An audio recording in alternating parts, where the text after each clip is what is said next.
Good morning, children. How are you all? Okay. In the last class, we have studied about the separation of mixtures. So that is a miscible mixtures and immiscible mixtures by the processes we have studied. That is a distillation process. How we can separate the mixture of acetone and water by the distillation process. And the next, if there are more number of liquids or substances, liquids combine each other, so that is with a different melting point and the boiling point, with a different boiling point, so that is less than 25 Kelvin. So that is how we can separate that one by the process of fractional distillation. The distillation we have studied, fractional distillation also we have studied, and separation of two immiscible liquids. Okay, immiscible liquids like oil and water, the kerosene and water, when they are mixed, we can easily separate with a separating funnel. Okay, with the help of the separating funnel. And the solids like camphor or with the salt, the camphor with the salt, how we can separate by the process of sublimation. So usually camphor is a sublimate, we can directly convert solid into gas. So by that, by cooling, it will be convert gas into solid. So in that process we separated the camphor and salt. So these are the separation of mixtures. Okay, the next also we have studied about the purification process.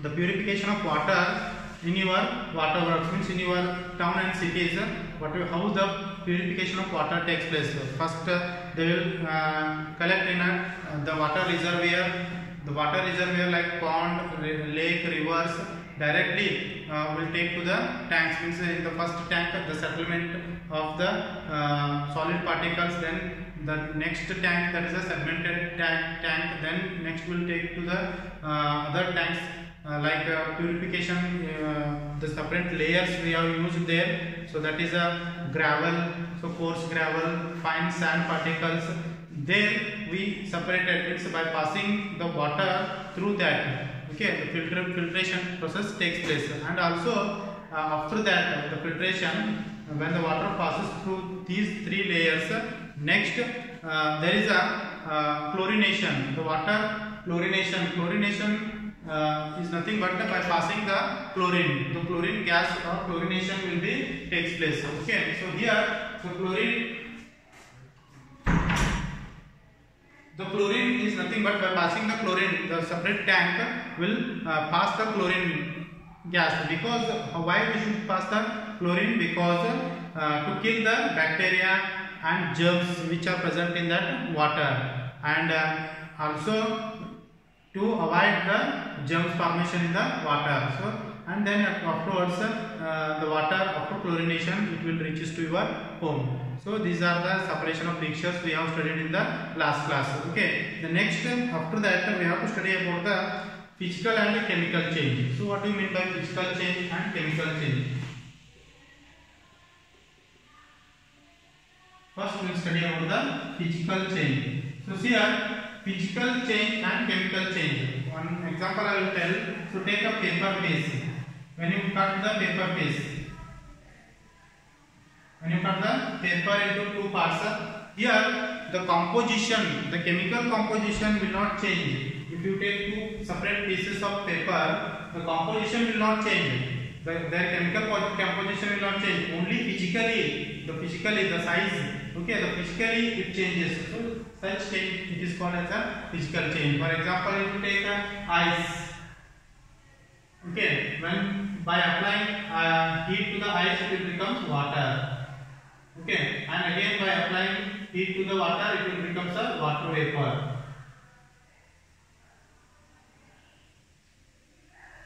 Water vapor. Okay, just here ice, water vapor, chemically all are same. So H2O, ice, the molecular formula, the chemical composition of ice is H2O. Even water H2O, then water vapor is also H2O. The chemical composition is same, but physically ice usually it is a solid. Physically it is a solid. By heating or by increasing the temperature, the ice becomes water, so it is a liquid. Okay, so usually the water is a liquid. The next water vapor, it is a gaseous state. Okay, see here these are having the different physical changes, but chemically composition is same. So such type of change it is called as what a physical change. Okay, even cutting of a thread. Okay, so and some other examples, even you can write the examples for the physical change. What are the physical changes? Okay, physical change is nothing but there should not be change in the chemical composition of that substance or of that materials. So that is called as what the physical change. Okay, example, cutting of paper. Cutting of paper is an example, and ice, conversion of ice into water into water vapor. So this is also the example for what the physical change. Okay, the next after this we have to study about the chemical change. Okay, the chemical change, what is the chemical change? Okay, see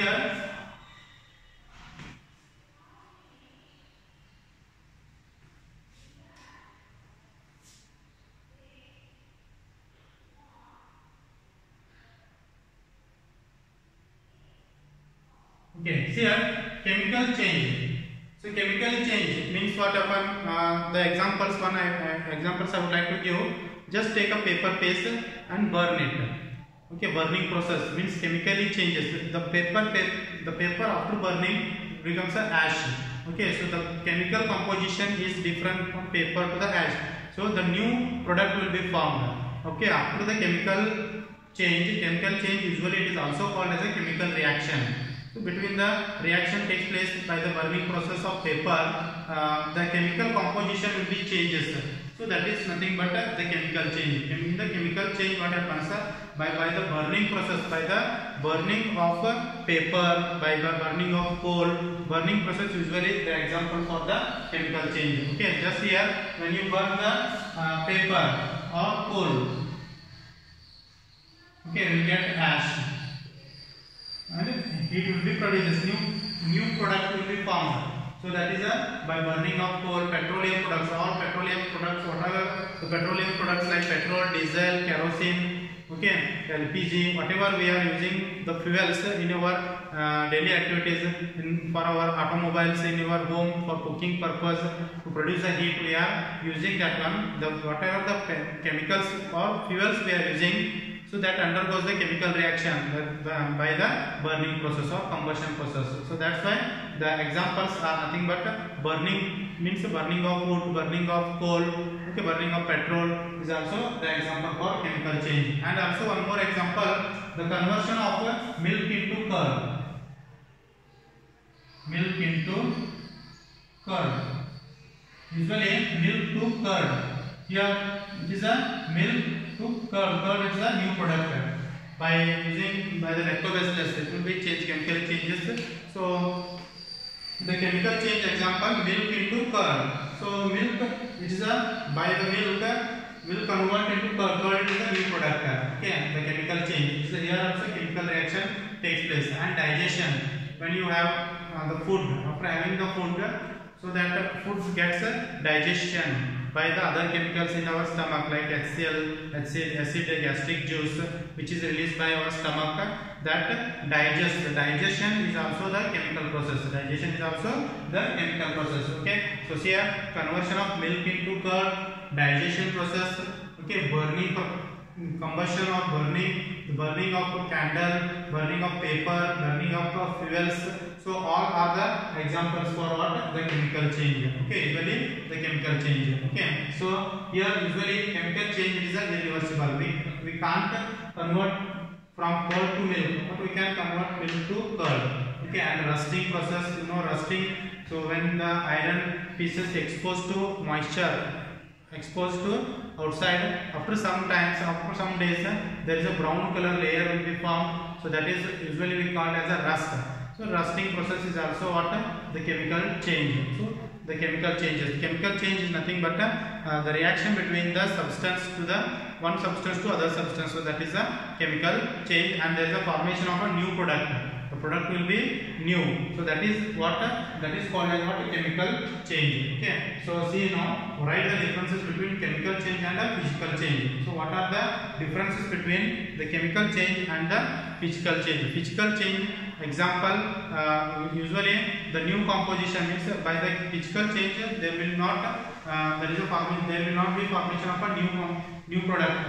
Okay, and only it changes the physically. For example, the conversion of ice into water, water to water vapor by increasing the temperature.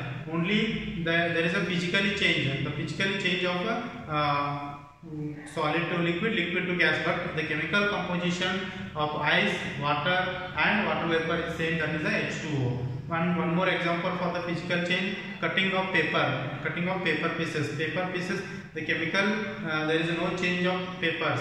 Okay, but when you cut that one, the length will becomes decreases or varies. So that is also the example for what the physical change. And the next, what are the chemical change? Chemical change means chemical change is also called as a chemical reaction. So once when the chemical reaction between the two substances, then there is a new product will be formed.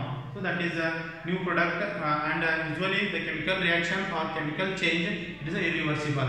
For example, the conversion of milk into curd. The conversion of milk into curd by adding the little curd. Curd means that we are adding lactobacillus.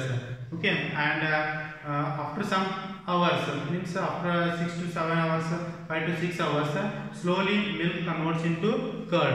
Okay, so that is a chemical process. Means that the new product will be formed, that is a curd, and it is a irreversible. Okay, the next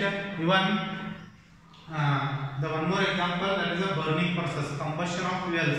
Whatever all the fuels we are using for our vehicles, automobiles, light vehicles, that is a petrol, diesel, kerosene, wood, coal, charcoal, cow dung cake. So these when they undergoes the chemical process, that is a burning in presence of oxygen, so that process is called as what?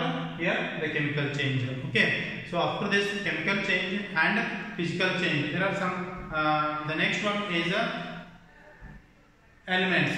So the pure substances, what are the types of pure substances? We have to study about the types of pure substances. Okay, pure means the same components. Usually in the year 1661,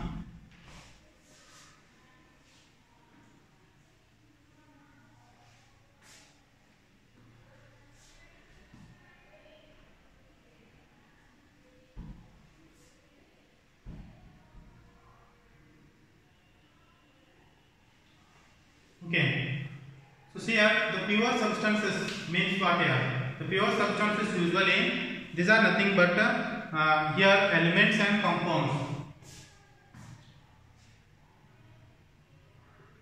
Elements and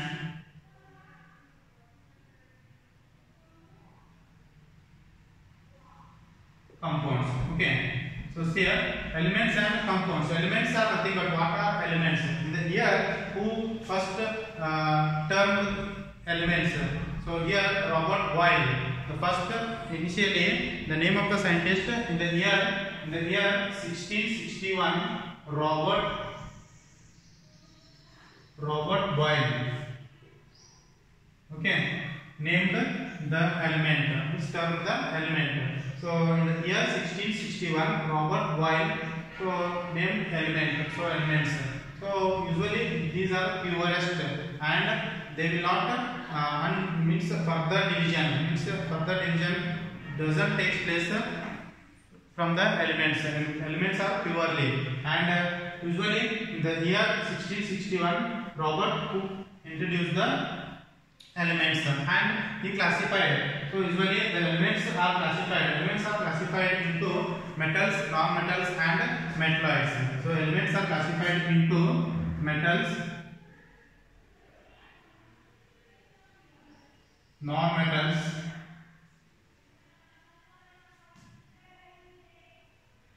and metalloids.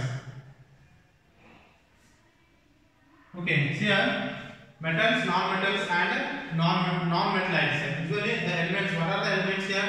Elements are nothing but these are the basic form of the matter. So what is the element here? What do you mean? What is the definition of element here? Elements can be usually they are the basic form of matter. Already in the first chapter we have studied what is a matter, the substance which occupies space and having the substance which are having the mass or which occupies space, that is called as a matter. And that matters the basic form of matter, and it is a further, it will not get division, okay, divisible. So that is called as what? Element. It is an element. What is an element? Element, it is a basic form of matter and it will not divide again. Okay, it will not divide further. There is a last division, means further division doesn't take place. That is called as what? The element. And here the elements are usually classified into metals, non-metals and metalloids. So further the division of elements, metals, non-metals and metalloids. So now we have to study about the differences between the metals and the properties of metals and non-metals. Okay, so here the properties of metals and non-metals.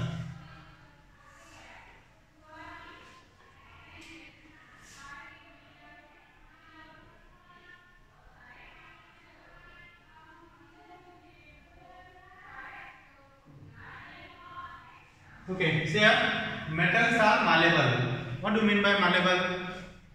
Metal is one of the example for the element, purest substance, and metals are malleable. Malleable means we can by hammering we can make the thin sheets. So metals usually by the hammering it will make the thin sheets. So that property is called as what? Malleable. So these are the physical properties. Okay. About the chemical properties we will study in the next year 10th class, but here now we have to study about the basic physical properties of the metals. So metals are malleable. Malleable means by the hammering the metals forms into the thin sheets.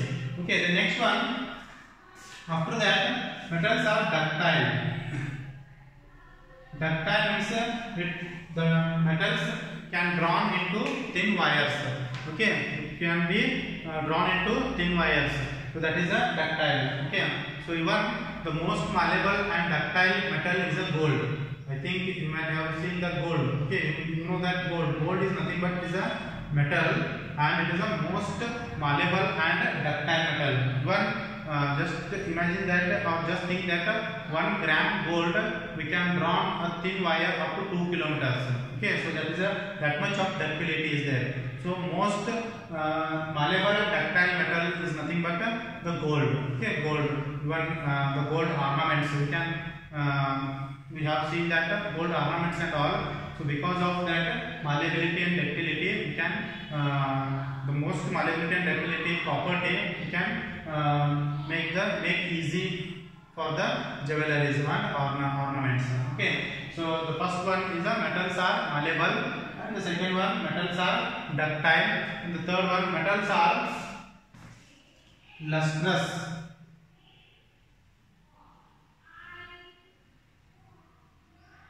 Okay, what do you mean by lustrous? Lustrous means shining. Okay, you see here metals are lustrous. Lustrous means that is one of the physical property, that is a shining. Usually all the metals they will shine. They shine. So that is a lustrous. The third one. The next they make the sound. Metals usually they make the sound. So that's why these are called sonorous. Metals are sonorous. Sonorous means sound producing. Sound. Okay, they produce the sound means by beating the metals. Usually there will be the sound. Sound will be produced. So that's why metals are sonorous. Here metals are malleable, metals are ductile, metals are lustrous, metals are sonorous, and metals are good conductors of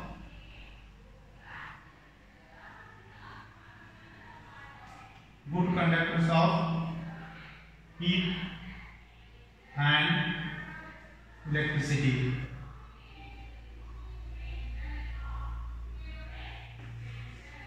Metals are good conductors of heat and electricity. So this is also one of the physical property. Metals are good conductors of heat and electricity. It means what?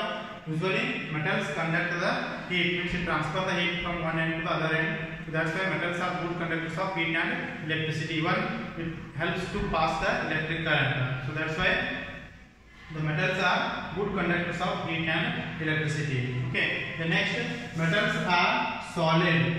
Usually metals are solid in the room temperature. At the room temperature, all the metals are solid except mercury. Okay, mercury is a liquid metal. Mercury is a liquid metal. Okay, just here solids. Usually metals, all the metals are solid except mercury. So mercury is a liquid metal. Mercury is at the room temperature. Mercury is a liquid metal. The remaining metals at the room temperature, they are solid in nature. Okay, just here. So these are nothing but the properties of metals. So what are the properties of metals here? Metals are malleable. Metals are ductile. Metals are lustrous. Lustrous means what? Shining. And metals are sonorous. Sonorous means sound producing. And metals are good conductors of heat and electricity. Metals are good conductor of heat and electricity. Next, metals usually they are solid except mercury. Mercury is a liquid metal. Mercury is an example of the liquid metal. Okay. So the next after this the non-metals. Okay. So here non-metals.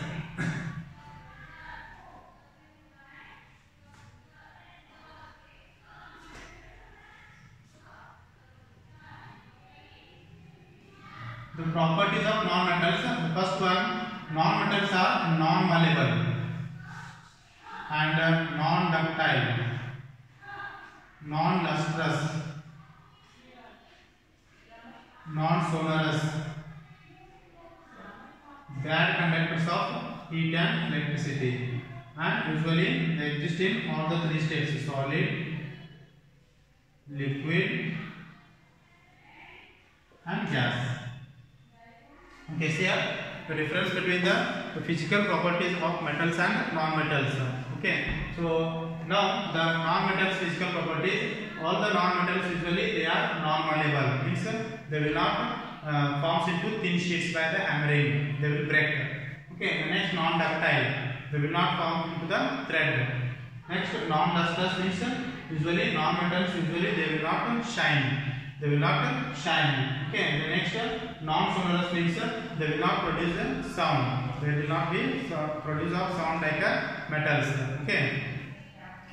Non-metals are bad conductors of heat and electricity. Okay. Just here, non-metals are bad conductor of heat and electricity. Means through them they will not pass the electric current as well as the heat. So they are the bad conductors of heat and electricity. And non-metals are exist usually in solid, liquid and gaseous state. Usually non-metals exist in three states: solid state, liquid state, gaseous state. But in the metals except mercury, all are in the solid states. Okay, so these are the physical properties of metals and non-metals. Okay, so almost these and metalloids. Usually metalloids means they show the both characters, metals and non-metals. There are some metalloids are there. Metalloids are nothing but they show the both metallic and non-metallic properties. Okay. Then after this, we have to study about the compounds.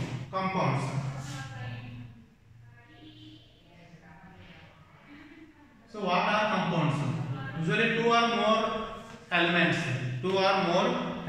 combined chemically. Okay. The two or more elements react to form the compounds. So what are compounds here? Compounds are nothing but two or more elements combined chemically. Two or more elements combined chemically are called as the compounds. And usually compounds they are having the different means that together unique compositions. Their constituents are unique. Okay, so here the composition of each substance is always fixed. The composition of each substance that is always fixed, and compounds by the reaction between the two elements completely new substance. The completely new substance will be formed. Compounds means by the chemical composition of the compounds, completely new composition, new compounds, new substance will be formed, and without means by the physical method we can't separate the constituents of the compounds. Okay, so here the constituents cannot be separated by the physical method, but we can separate the constituents by the chemical method, means by the chemical method, by the chemical reactions, or we can separate by the electrochemical reactions. Okay, for example, water is a compound H2O. Okay, two elements, that is the hydrogen and one oxygen there. So two atoms of hydrogen and one oxygen combining to form a water, that is a H2O. H2O, it is nothing but a compound, it is not a mixture. Okay, so compound means chemically combined. We can't separate physically hydrogen and oxygen, but by the chemical method we can separate, by the electrochemical method or chemical method we can separate the compounds. Okay, the next the different the mixtures. What are the mixtures? Mixtures are nothing but here compounds. The next mixtures. Two or more substances combined physically. Two or more substances combined physically is called as what? A mixture. So mixture is nothing but so here the mixtures. What are mixtures? Mixtures, two or more compounds. Two or more compounds combined physically is called as a mixture. Okay, mixture is different, compound is different, and here their constituents shows the different properties. For example, the mixture of sand and salt. If you take the sand and salt, physically they mix. The sand shows the sand property and the salt shows the salt property. Here the new product will not form there by the mixtures.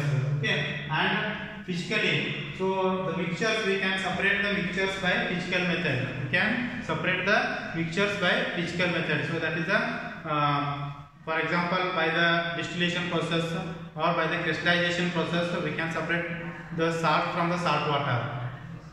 Okay, salt from the salt water. So that is the property of the mixture. Means we can easily separate the mixtures by physical method, but chemical from the compounds we can't separate by the physical method.